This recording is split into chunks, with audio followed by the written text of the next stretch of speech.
Hello students, welcome to एमआरजन public school classes. आज हम क्लास 7 में सिविक्स का चैप्टर 2 पढ़ेंगे, जिसका नाम है role of government in health. इसमें हम कुछ पहले बेसिक पॉइंट्स देख लेते हैं कि हमें डिस्कस क्या करना है।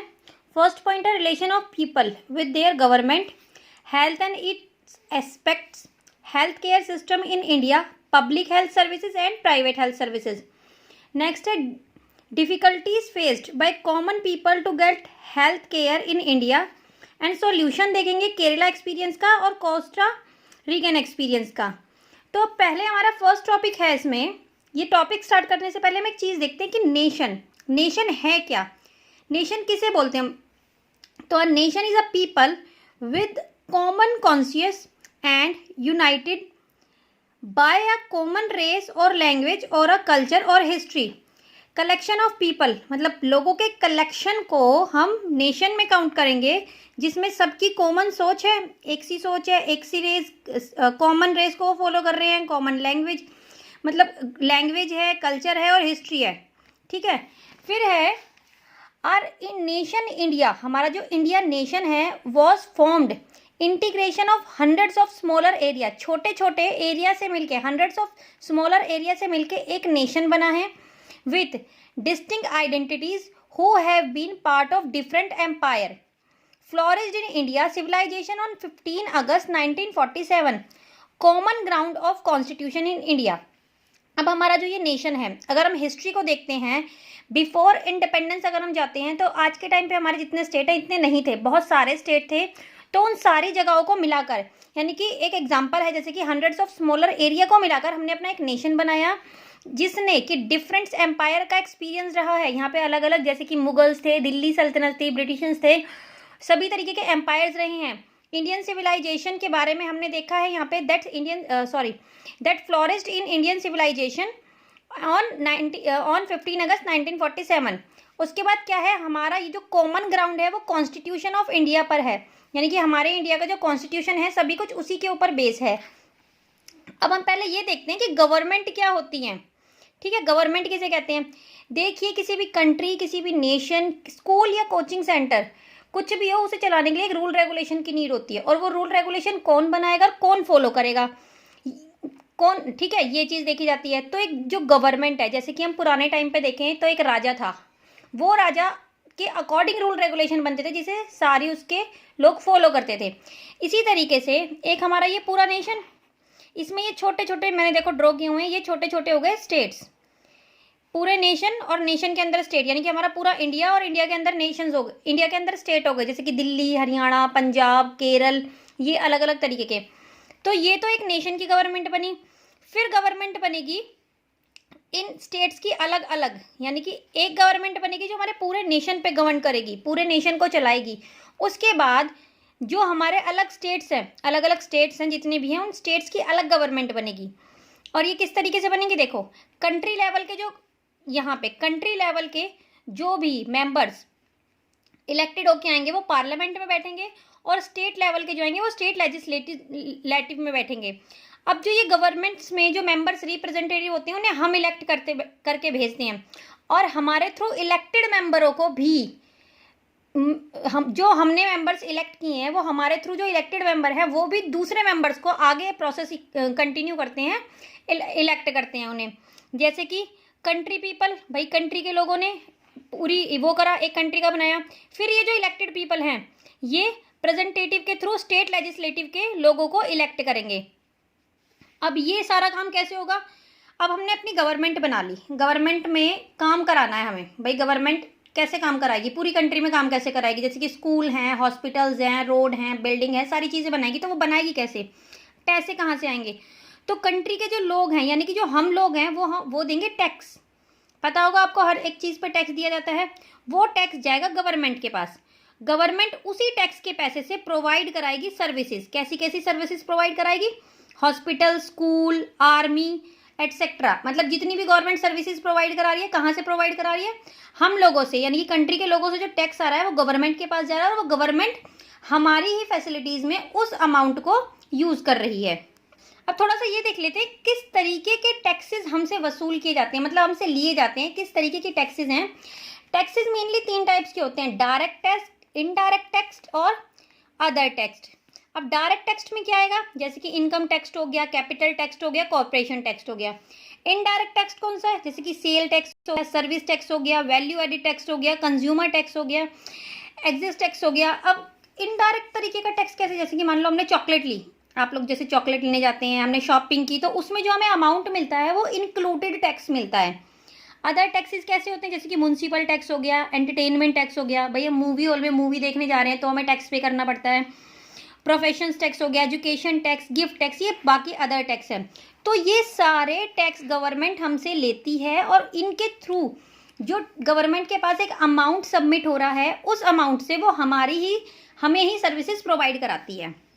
तो जैसे कि हमारा फर्स्ट पॉइंट था relation of the people with their government, कि रिलेशन कैसा है पीपल के साथ अपनी गवर्नमेंट का। तो देखिए इन अ डेमोक्रेसी, जैसे कि हमारी कंट्री डेमोक्रेसी है, people pay taxes to the government in various form and expect the government to work for their welfare.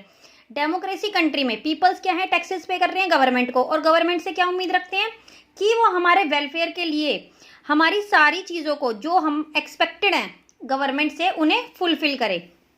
तो गवर्नमेंट शुड प्रोवाइड, गवर्नमेंट क्या क्या प्रोवाइड कराएगी, एजुकेशन प्रोवाइड कराएगी, health provide, employment, housing and development of roads, electricity etcetera to the citizen in return of their taxes. और फिर वही चीज़ वही process होगा, इसके थ्रू जो टैक्सेस मिल रहा है वो वापस रिटर्न कर रही है गवर्नमेंट को। Government use tax money of providing many public service for the benefit of citizen. Some services such as education, healthcare, employment, social welfare, defense, police, judicial system, highway, etc. benefit all citizens.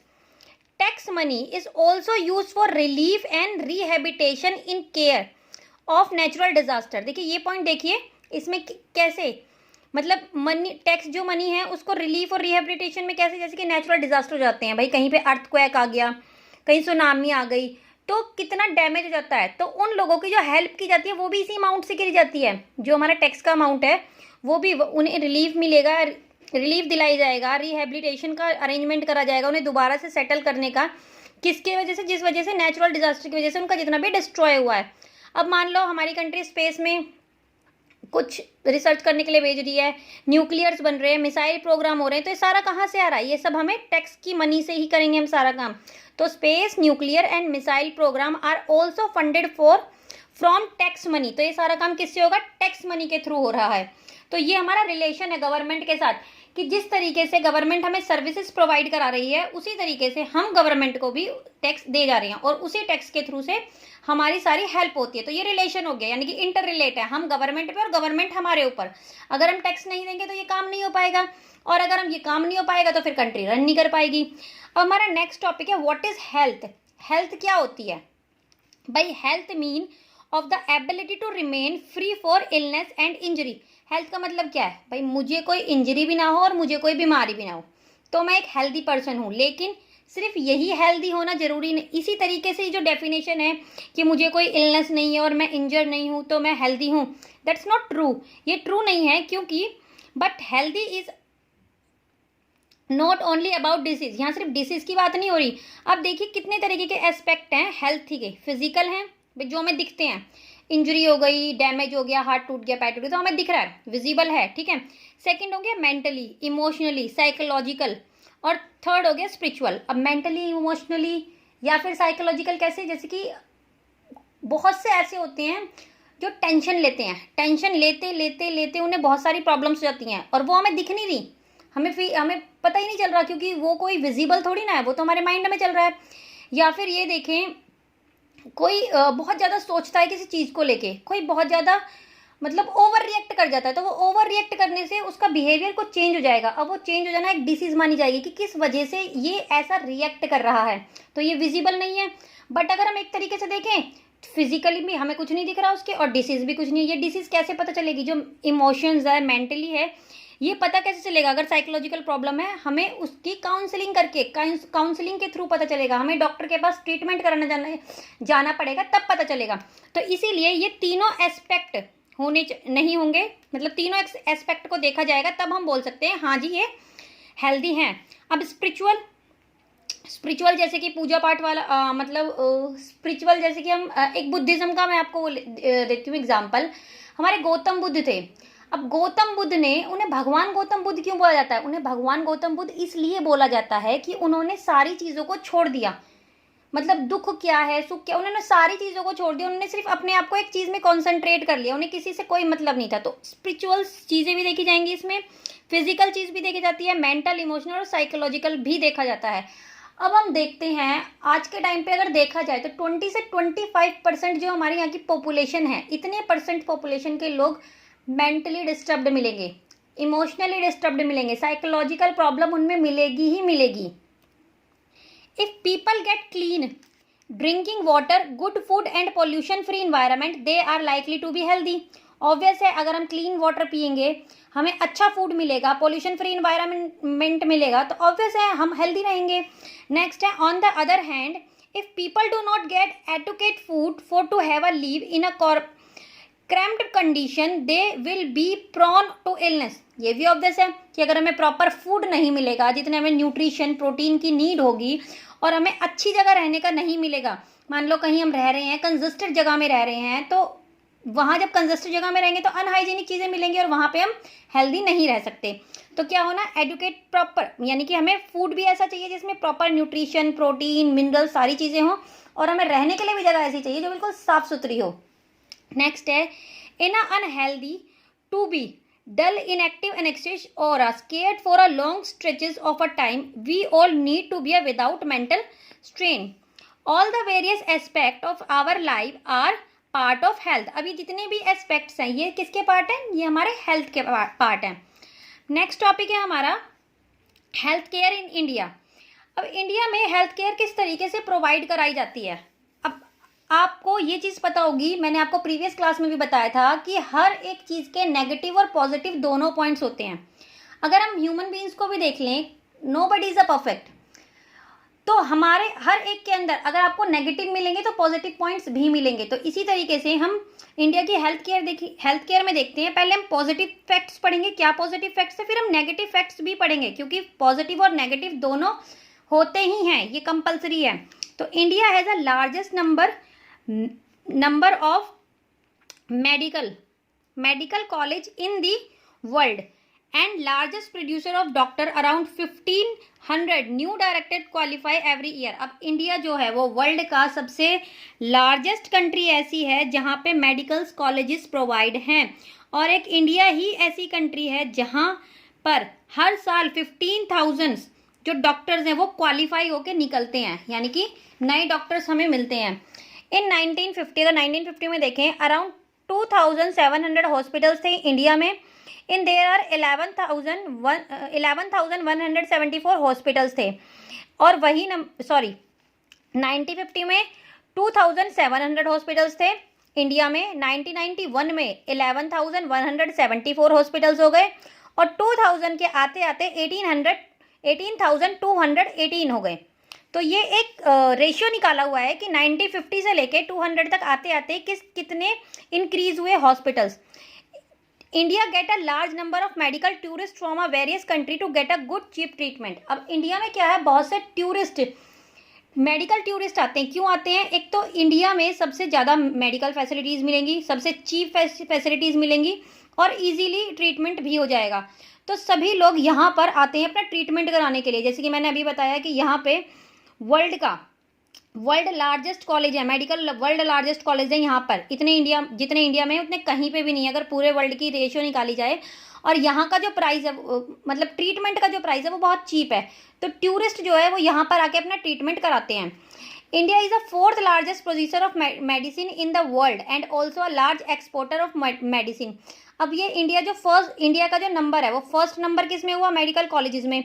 और 4th largest number है इसका medicine को produce करने में, यानी कि यहाँ ये वर्ल्ड के 4th नंबर पे आता है जहाँ पर मेडिसिन प्रोड्यूस होती हैं और एक्सपोर्ट की जाती हैं। तो ये तो हो गए कुछ पॉजिटिव पॉइंट कि भाई ये तो अच्छी बातें हो गई कि इंडिया वर्ल्ड की फर्स्ट पोजीशन में आता है मेडिकल कॉलेजेस की, और इंक्रीज होते चले गए 1950 से लेकर 200 तक हमारे जो हॉस्पिटल्स इंक्रीज हुए हैं। यहाँ पर बहुत सारे टूरिस्ट आते हैं किस लिए आते हैं? ट्रीटमेंट कराने के लिए, मेडिकल टूरिस्ट जो होते हैं। और ये 4th नंबर पे मेडिसिन को प्रोड्यूस करने में है। अब हम देखेंगे इसके नेगेटिव पॉइंट्स क्या हैं। तो most doctor still in urban area, rural India has very less number of doctor. अब देखिए, ये अभी हमने पॉजिटिविटी में देखा, नेगेटिविटी में हम क्या देख रहे हैं कि बहुत से जो डॉक्टर्स हैं, हमारे जितने भी डॉक्टर्स हैं, ऑलमोस्ट मोस्ट ऑफ डॉक्टर्स क्या चाहेंगे कि हम अर्बन एरिया में सेटल्ड हो, रूरल एरिया में नहीं जाए। अर्बन मतलब हम सिटीज़ में ही सेटल्ड हो, रूरल में हमें नहीं जाना पड़े। क्यों भाई? जब इतने पैसे लगा के उन्होंने डॉक्टरी की है जितने भी, तो वो क्या चाहेंगे कि हमें एक अच्छा अमाउंट हमारा वसूल हो जाए, मतलब जितने पैसे हमने अपनी पढ़ाई में लगाए हैं वो पैसे हमें मिल जाएं और आगे भी फिर हमारी एक सेविंग होती चली जाए। लेकिन वो सेविंग कहाँ नहीं होगी? वो सेविंग रूरल एरिया में नहीं हो पाएगी, वो अर्बन एरिया में रहने पर ही होगी। तो most doctors settled in urban area, mostly doctor settled कहाँ पे हैं? अर्बन एरिया में हैं। Rural India has very less number of doctors, बहुत लेस नंबर्स के जो डॉक्टर, मतलब बहुत कम डॉक्टर जो हैं वो रूरल एरिया में जाते हैं। About 5 lakh people die from the tuberculosis every year, हर साल 5 लाख लोग मर जाते हैं। Around 2 million cases of malaria, 2 million cases मिलेंगे मलेरिया के हर साल की जो रिपोर्ट है ये। We are not able to provide clean, क्योंकि हम एबल नहीं है उन्हें क्लीन वाटर देने में। To all 21% all common disease are, क्योंकि 21% जितनी भी कॉमन डिसीज हैं वो डर्टी वाटर की वजह से होती हैं, वाटर में ही होती है, डर्टी वाटर की वजह से होती हैं। और हम अगर उन्हें क्लीन वाटर नहीं दे पा रहे तो उन्हें बहुत सारी डिसीज का सामना करना पड़ता है। तो half of all children in India do not get educate food, eat and are अनन्यूट्रिशन।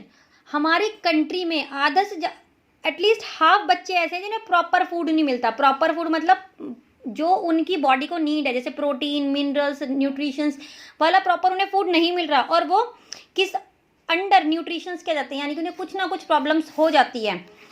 With all the above positive development, we are not able to provide proper healthcare facility people in the paradox। तो इसकी वजह से क्या होता है, हम उन्हें proper facilities provide नहीं करा पा रहे हैं। Our country has many knowledge to people with the experience but cannot be necessary healthcare available to all।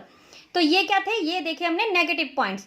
हमारा नेक्स्ट टॉपिक है the necessities of health care. अब नेसेसिटीज का मतलब जैसे कि नेसेसरी मतलब नीड, आवश्यकता। तो हेल्थ केयर की क्या आवश्यकताएं हैं? जरूरी है। हेल्थ केयर में क्या जरूरी है?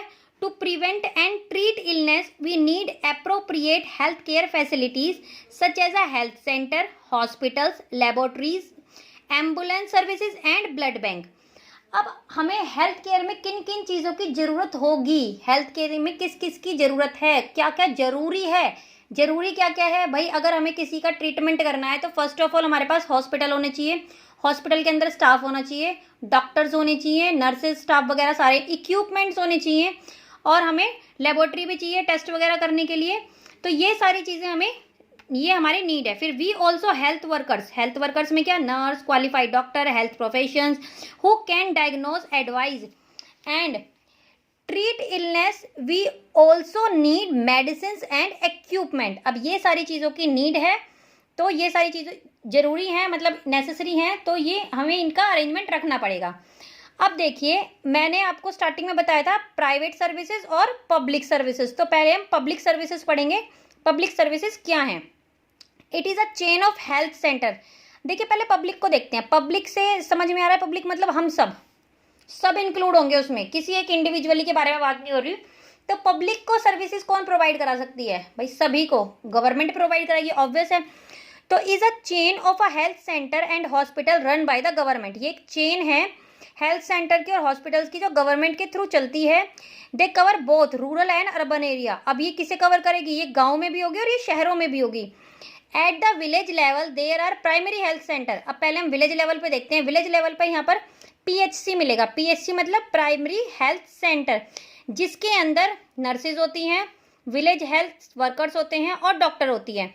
अब they are trained in a dealing. अब इन्हें नर्सेज को और विलेज हेल्थ वर्कर्स को डील किया जाता, मतलब ट्रेन किया जाता है कि अगर छोटी मोटी कोई प्रॉब्लम हो तो आप उससे कैसे डील करेंगे। तो they are trained in a dealing with a common illness and work under the supervision of doctor. Such a centre covers many villages in a rural area. अब क्या होता है, डिपेंड करता है पॉपुलेशन के ऊपर, गांव की, रूरल एरिया की, विलेज की पॉपुलेशन कितनी है। अगर पॉपुलेशन कम है तो उसके एक एक प्राइमरी हेल्थ सेंटर बन जाएगा, उसके अंडर में कई सारे विलेजेस आएंगे। और अगर विलेजेस की पॉपुलेशन ज़्यादा है या मतलब वहाँ पे ज़्यादा लोग रहते हैं तो ईच विलेज में एक अपना पर्सनली प्राइमरी हेल्थ सेंटर होगा। अब सेकंड पॉइंट देखिए, at the district level is the district hospital that also supervise all the health centres. अब विलेज के बाद विलेज से बड़ा होता है डिस्ट्रिक्ट। अब डिस्ट्रिक्ट के अंदर क्या आएगा, डिस्ट्रिक्ट के अंदर जितने भी विलेजेस होंगे वो आएंगे और ये सुपरवाइज भी करेगा सारे हेल्थ सेंटर्स को। Large cities have many government hospital. अब जो बड़ी बड़ी सिटीज होती हैं वहां पर क्या मिलेंगे हमें, गवर्नमेंट हॉस्पिटल मिलेंगे। जैसे कि हम एग्जांपल अपना दिल्ली का ले लेते हैं, ठीक है। तो the resources need to be run service and obtain from the money and we the public pay to the government as taxes. अब ये जो सारा काम हो रहा है, जितने भी रिसोर्सेज आएंगे जो हमें नीड होगी जिसकी, तो वो कहाँ से मिलेंगे, वो किसका, उसका अरेंजमेंट कौन करेगा, गवर्नमेंट अरेंज करेगी। और अरेंज करने के लिए गवर्नमेंट को पैसे कहाँ से मिल रहे हैं, हम लोग दे रहे हैं टैक्स के थ्रू, पब्लिक पे कर रही है to the government as a taxes, ठीक है।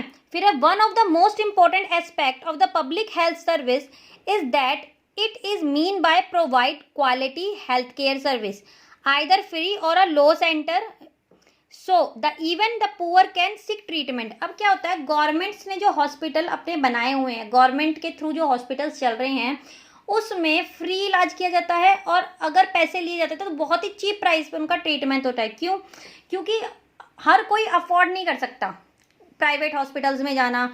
तो जो ये स्पेशली पुअर लोगों के लिए होता है या फिर जैसे मिडिल क्लास हो गए, हम जैसे लोग हो गए, नहीं अफोर्ड कर पा रहे क्योंकि प्राइवेट हॉस्पिटल्स का खर्चा बहुत ज़्यादा हो जाता है, तो हम लोग वहाँ पे जाके अपना ट्रीटमेंट करा सकते हैं। अब क्या है ये मोस्ट इंपॉर्टेंट एस्पेक्ट क्या है इसका, कि public health system is that it is mean by provide, क्या प्रोवाइड कराएंगे, क्वालिटी हेल्थ केयर सर्विस की, या तो फ्री या फिर लो रेट पर।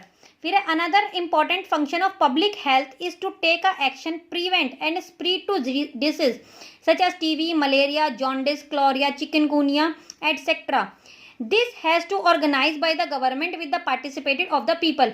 अब दूसरा काम क्या है, दूसरा ये है कि बहुत सी बीमारियां, बहुत से डिसीज ऐसे होते हैं जो बहुत जल्दी स्प्रेड होते हैं, तो हमें क्या देखना है कि उन्हें कैसे कंट्रोल किया जाए। फॉर एग्जांपल मलेरिया को ले लेते हैं कि मॉस्किटो की वजह से मलेरिया होगा, तो हमें क्या करना है कि ये प्रॉब्लम जो है, ये बीमारी जो है, डिसीज जो है, ये स्प्रेड ना हो, तो हमें टाइम टू टाइम बहुत सारे ऐसे काम करने पड़ेंगे जिसके थ्रू हमें लोगों को बचाया जा सके। तो बहुत सारे ऑर्गेनाइज तरीके से ऑर्गेनाइज करती है गवर्नमेंट, जिसमें पार्टिसिपेशन होता है पीपल्स का, हम जैसे लोगों का। जैसे कि सफाई करो, अपने घर में पानी मत भरने दो, दवाई गवर्नमेंट के थ्रू मेडिसिन भी फ्री में मिलती हैं, उन चीज़ों को पानी के अंदर, अगर कहीं पानी है तो वो मेडिसिन रखो जिससे कि मच्छर ना आ सके। तो इस तरीके से हम डिसीज को फैलने से रोक सकते हैं। अब देखिए हमारा नेक्स्ट टॉपिक है द राइट ऑफ लाइफ। ये हमारे फंडामेंटल राइट के अंदर इंक्लूड है, द राइट ऑफ लाइफ, यानी कि जीवन जीने का अधिकार सभी को है। तो according to constitution it is a primary duty of the government ensure the welfare of people and provide the health care facility to all. हमारे कॉन्स्टिट्यूशन के अकॉर्डिंग हमारी ये गवर्नमेंट की हमारे लिए एक प्राइमरी ड्यूटी बनती है कि वो हमारे वेलफेयर के लिए हमें हेल्थ फैसिलिटीज़ प्रोवाइड कराए, सभी को प्रोवाइड कराए। कोई उसमें डिस्क्रिमिनेशन नहीं होगा कि इनके लिए है और इनके लिए नहीं है। नहीं, हमारे गवर्नमेंट, जो हमारी गवर्नमेंट है, जो हमारी कंट्री की गवर्नमेंट है, उसकी प्राइमरी क्या है, उसकी प्राइमरी ड्यूटी यही है कि वो अपने कंट्री के लोगों को हेल्थ फैसिलिटीज़ प्रोवाइड कराएगी। तो the government must safeguard the right to life of every person it hospital common provide timeline medical treatment to a person. It mean that is protection of life is not being given. Hospital and medical staff must fulfill their duty of providing the necessary treatment. This is the reason that is a case of हाकिम शेख। अब देखिए यहाँ पे एक नाम लिया गया है हाकिम शेख। हाकिम शेख कौन है, मैं आपको इसकी स्टोरी बता देती हूँ। एक इसमें आपकी बुक में स्टोरी है, स्टोरी मैंने इसमें मेंशन नहीं की है, कि एक हाकिम शेख नाम का आदमी होता है, वो उससे गिर जाता है, रेल से गिर जाता है। तो जब उसे डॉक्टर के लेके जाते हैं, जो ये गवर्नमेंट हॉस्पिटल्स हैं इनके उसमें लेके जाते हैं, तो वो मना कर देते हैं उसका ट्रीटमेंट करने के लिए। वो कहते हैं कि हमारे पास इतने इक्विपमेंट्स नहीं है, हमारे पास यहाँ पर डॉक्टर प्रोवाइड नहीं है, तो हम इसका ट्रीटमेंट नहीं कर सकते। फिर उसके जो भी फ्रेंड्स वगैरह जो उन्हें लेके जाते हैं, फिर वो उसे दूसरे हॉस्पिटल लेके जाते हैं, वो भी सेम चीज़ कहते हैं। फिर वो तीसरे हॉस्पिटल लेके जाते हैं और बड़े हॉस्पिटल लेके जाते हैं, फिर वो सिटी में लेके जाते हैं, तो तब उनका वो होता है, ट्रीटमेंट होता है। लेकिन उसके ट्रीटमेंट के बाद क्या होता है, जो वहाँ की केरल की सॉरी केरल नहीं, बंगाल, ये बंगाल की बात है। ईस्ट बंगाल की एग्रीकल्चर जो समिति होती है वो सुप्रीम कोर्ट में केस फाइल करती है। किसके लिए केस फाइल करती है? हकीम शेख के लिए, कि हकीम शेख की इतनी क्रिटिकल कंडीशन थी और वहाँ के जो गवर्नमेंट के थ्रू हॉस्पिटल्स चलाए गए हैं, रन किए जा रहे हैं, उन्होंने ट्रीटमेंट करने से मना कर दिया। तो सुप्रीम कोर्ट ने ऑर्डर दिया, वेस्ट बंगाल स्टेट गवर्नमेंट को ये ऑर्डर दिया कि जो आपको पैसा दिया जाता है उसे अच्छी तरीके से स्पेंड करो, यूज़ करो ट्रीटमेंट्स के लिए, और जितने भी इमरजेंसी के इक्विपमेंट्स हैं, जो भी चीज़ें हैं, तुम्हारे वहाँ पर प्रोवाइड होनी चाहिए। और उन्हें जो हकीम शेख थे उन्हें कंपनसेशन देने के लिए भी बोला। किसे बोला? वेस्ट बंगाल स्टेट गवर्नमेंट को, कि आप इसे कंपनसेशन भी देंगे कि जितना भी इसे परेशानी हुई है, जितनी भी इसे प्रॉब्लम हुई है और जितने इसके पैसे लगे हैं। तो ये हकीम शेख की एक स्टोरी है आपकी बुक में। तो इसीलिए गवर्नमेंट की ये ड्यूटी बनती है कि जो हॉस्पिटल्स उनके थ्रू रन हो रहे हैं उसमें प्रॉपर इक्विपमेंट्स प्रोवाइड कराए जाएं। इमरजेंसी के लिए अगर इमरजेंसी कोई केस रहता है तो उसके सॉल्व करने के लिए उस किस तरीके से वो टैकल करना है, सारी फैसिलिटीज़ प्रोवाइड कराई जानी चाहिए। अब ये तो था सारा पब्लिक हेल्थ फैसिलिटीज़, मतलब जो हमें गवर्नमेंट के थ्रू प्रोवाइड होते हैं। अब नेक्स्ट है तुम्हारा प्राइवेट हेल्थ फैसिलिटीज़। प्राइवेट मतलब इंडिविजुअल, जैसे कि मैंने अपना हॉस्पिटल खोल लिया, आपने खोल लिया, किसी और ने खोल लिया, उसमें गवर्नमेंट का कुछ भी इंटरफेरेंस नहीं है। तो फर्स्ट पॉइंट है, there is a wide range of private health facilities, a large number of doctor run their own private clinic, there are hospital and nurses homes and privately owned. Same भाई, doctors हैं अपने under, खुद अपने आप hospital खोलेंगे, उसमें nurses भी होंगे, सारे इक्विपमेंट्स होंगे, सारी फैसिलिटीज मिलेंगी, लेकिन उसमें गवर्नमेंट का कोई इंटरफेरेंस नहीं होगा, वो पर्सनली उसी का हॉस्पिटल है। ठीक है। Private health facility are not a control by government. Since the private health facility are run for profit, therefore the patient have to pay lots of money for every service that they we use. अब क्या है, private health services जो हैं ये भाई अपना फ़ायदा देखेंगी, ऑब्वियस सी बात है, ये फ्री तो देंगी नहीं, जितना हाई चार्ज ले सकते हैं उतना हाई चार्ज भी लेंगे। पेशेंट से अच्छे खासे पैसे लिए जाते हैं सारी सर्विसेज के बदले।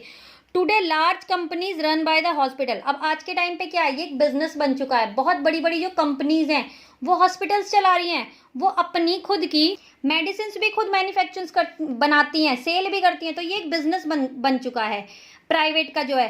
क्योंकि जब मैं अपना एक 20-25 लाख लगा के या 30 लाख लगा के क्लिनिक खोल रही हूँ, तो ऑब्वियस है पहले तो मैं अपने पैसे, भाई जो भी मेरे पास वो आएंगे, पेशेंट्स आएंगे, उनसे अच्छा खासा अमाउंट लूंगी, मेरे तो पैसे एटलीस्ट पूरे हैं, उसके बाद मैं आगे कंटिन्यू रखूंगी कि मेरी सेविंग भी होती चली जाए। तो ये आज के टाइम पे एक बिजनेस बनता जा रहा है। हमारा नेक्स्ट पॉइंट है हेल्थ केयर एंड इक्वालिटी। तो देखिए, public health service are increasing but private health service are increasing but public health service are not. As the result common people also have to go to privately owned hospital. अब क्या है, private hospital तो बहुत बनते जा रहे हैं, लेकिन पब्लिक सर्विसेज, पब्लिक हॉस्पिटल इतने नहीं बन रहे हैं। किस वजह से? गवर्नमेंट की वजह से। तो अब क्या हो रहा है, तो जो लोग हैं, जो पुअर लोग भी हैं, जो अब कॉमन लोग भी हैं, वो क्या करते हैं, अब जब वहाँ पे नहीं जा पा रहे कुछ वजह से कि वहाँ भीड़ बहुत ज़्यादा है, भाई एक गवर्नमेंट हॉस्पिटल हो गया, वहाँ बहुत ज़्यादा लोग जा रहे हैं, तो वो क्या सोचेंगे कि हम प्राइवेट हॉस्पिटल में जाके अपना ट्रीटमेंट करा लें। तो इसका रिजल्ट क्या निकलता है, common people also have to go to a private owned hospital. Private hospital में जाएंगे, here the treatment and medicine very are expensive. अब क्या है भाई, ऑब्वियस है, अभी बताया मैंने आपको कि ट्रीटमेंट भी बहुत एक्सपेंसिव होता है, मेडिसिन भी बहुत एक्सपेंसिव होती हैं। Many people can not afford them or have to borrow money, there are illness in the family. अब हर कोई अफोर्ड नहीं कर सकता, हर कोई कॉमन पीपल अफोर्ड नहीं कर सकता। अगर एक रेशियो निकाली जाए तो 5 में से सिर्फ एक ही ऐसा बंदा होगा जो अफोर्ड कर सकेगा बहुत ही आराम से प्राइवेट हॉस्पिटल में ट्रीटमेंट कराना, बाकी 4 नहीं अफोर्ड कर पाएंगे। तो क्या करते हैं, जब अफोर्ड नहीं कर पा रहे तो मनी बोरो करेंगे, या फिर अपनी कोई भी एक्सपेंसिव जो चीज़ें होती हैं वो बेचनी पड़ेगी उन्हें। देखिए, in fact only 20% of population can afford all the medicine that they require during the illness. 20%, total population की सिर्फ 20% लोग ही अफोर्ड कर पाते हैं। Even for those whom one might not think as being poor medical expense cause hardships. 40% of the people who were admitted to be a hospital have a borrow money, sell some the process of pay for expenses. These less income families do not get proper nutrition, proper drink water, adequate housing, clean surrounding and therefore are more likely for fall ill.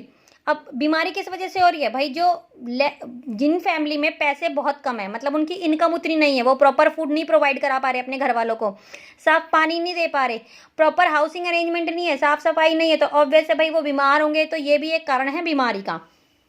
अब क्या है, next है deprivation of the women. अब deprivation of the women मतलब deprive करना, यानी कि जो वुमेन्स होती हैं वो अपनी हेल्थ को लेके, या तो वुमेन्स का ले लो या फिर मेंस को भी ले लो, सोसाइटी में वुमेन्स को लेके, उनकी हेल्थ को लेके कोई भी इतना सीरियस नहीं होता। क्यों नहीं होता? कि ठीक है ना, वुमेन्स ही तो हैं, थोड़े टाइम बाद ठीक हो जाएंगी, या फिर जब ऐसा हो जाएगा कि आज बीमार है कल बीमार है, बहुत लंबा टाइम हो गया, जब ये हो गया कि हाँ भाई अब कंट्रोल नहीं कर सकते, अब डॉक्टर के लिए जाना पड़ेगा, वो भी ऐसी छोटी मोटी जगह ट्रीटमेंट करा के उनका काम कर देते हैं। तो some time it's not only the lack of money prevent people from getting good treatment. Women for example are not taken to be a doctor in a prompt manner, proper manner. Women's health is considered to be a less important than a men's health. Men's की health के according women's की health की उतनी care नहीं की जाती है। Deprivation of the tribals. अब जैसे यहाँ वुमेन्स का था, सेम ट्राइबल्स का है। ट्राइबल्स एरिया में कोई भी डॉक्टर जाके अपना क्लिनिक ओपन करना नहीं पसंद करेगा, नहीं जाते हैं, जिस वजह से, और फिर वो ट्राइबल्स पीपल जो है वो पुअर भी होते हैं, जिस वजह से उनकी जो हेल्थ कंडीशन है वो अच्छी नहीं होती है। इवन प्राइवेट हेल्थ सर्विसेज भी वहाँ पर अवेलेबल नहीं होती, क्योंकि कोई भी डॉक्टर ये नहीं चाहेगा कि हम ट्राइबल सोसाइटी में जाके, जंगलों में जाके या उसके आसपास जाके अपने क्लिनिक को ओपन करें। अब देखिए नेक्स्ट पॉइंट है, what can be done.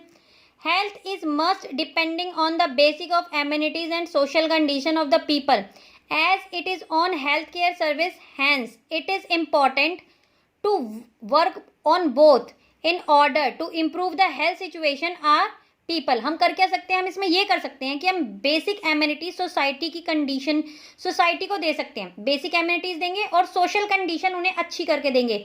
Health care services हम प्रोवाइड करेंगे। अगर हम ये दोनों तीनों चीज़ें इन्हें प्रोवाइड कराएं तो हमारी जो हेल्थ सर्विसेज, जो हेल्थ की कंडीशन है वो इम्प्रूव हो सकती है।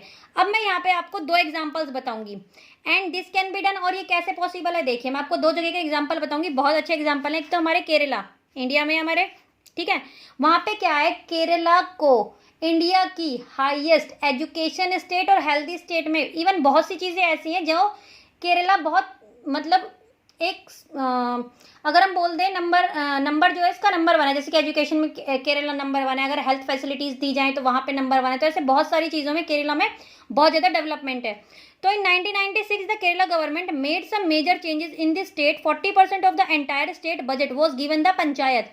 क्या चेंज किया कि जितना भी इनके पास बजट आता है उसमें से 40% बजट इन्होंने क्या करा, पंचायत को देना स्टार्ट करा कि हम ग्राउंड लेवल से स्टार्ट करेंगे। पंचायत मतलब गांव वाला लेवल। अगर हम गांव वाले लेवल से, लोअर लेवल से, ग्राउंड लेवल से लोगों में इंप्रूवमेंट लानी स्टार्ट करेंगे तो जब हम हायर लेवल तक पहुंचेंगे हमें वहां पर इतनी प्रॉब्लम नहीं होगी। इतनी क्या हो सकता है कि प्रॉब्लम भी ना हो।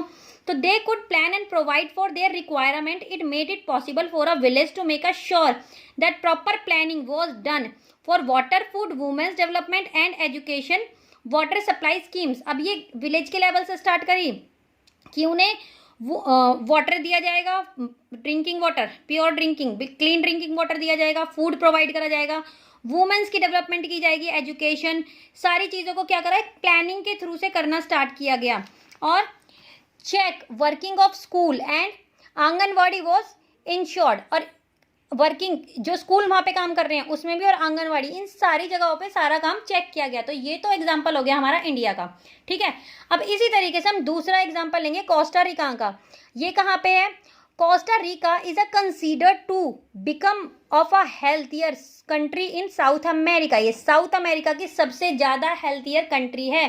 क्यों हेल्थियर कंट्री है, देखिए कुछ साल पहले यहाँ की गवर्नमेंट ने इंपॉर्टेंट डिसीजन लिया। क्या इंपॉर्टेंट डिसीजन लिया कि भाई हमें आर्मी नहीं चाहिए, हमें आर्मी नहीं रखनी, जो पैसा हमें आर्मी के ऊपर लगाना है वो पैसा हम अपने यहाँ की हेल्थ कंडीशन को इम्प्रूव करने के लिए लगाएंगे। तो several year ago it took a very important decided not to have a army This helped the Costa Rican government to spend the money that is army would have used on health, education and basic need of people. कहाँ पे इन्होंने शुरू करा health, ठीक है, education और जो इनकी बेसिक नीड्स हैं पीपल की उस पर. The Costa Rican government provide the basic service amenities to all people. It provide safe drinking water, sanitation, nutrition and housing. Health education is also considered very important and health is essential part of education to all level. अब देखिए मैंने ये दो जो आपको example बताए हैं, एक हमारा केरला और एक साउथ अमेरिका की कोस्टा रिकन, तो ये एक अच्छा खासा एग्जाम्पल है. तो ये इस चैप्टर में हमने सारी चीज़ें पढ़ी कि हेल्थ और हेल्थ की हमें नीड क्यों है, मतलब हेल्थी पर्सन क्यों रहना चाहिए, गवर्नमेंट से हमारा कनेक्शन क्या है, गवर्नमेंट हमें हेल्थ फैसिलिटीज़ किस तरीके से प्रोवाइड करा रही है. Thank you.